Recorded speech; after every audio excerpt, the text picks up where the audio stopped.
Picking up your GCSE results can be a stressful yet exciting time for thousands of pupils across Wales. At Ysgol Gyfun Plasmawr, people tentatively arrived to pick up those all-important envelopes. GCSE results morning. How were you sleeping last night? Who was more nervous, father or daughter? How was that?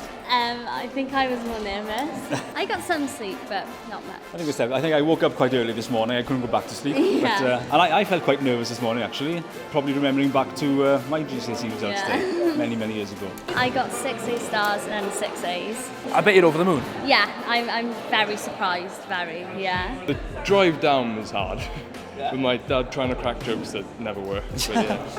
And I actually did better than I thought I would, so that was really good.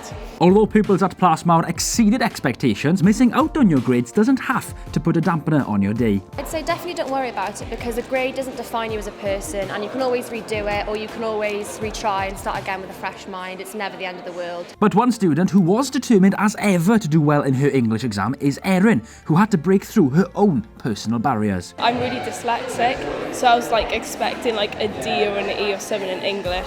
So in English literature I got a B, and also in English language I got a B as well. However, despite the good news, Erin's mind is more focused on continuing her hard work before celebrations commence. I've training.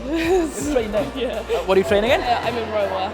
So even though it's probably the most distressing time of your life getting your results, you're still training hard.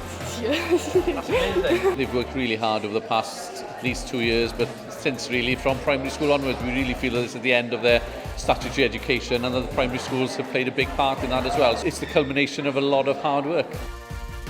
And with many pupils going on to the 6th form, the ties are already selling like hotcakes. Just bought the tie, yeah. I'm head of 6th form at Glantaf, so my ties are cheaper, I put it out there.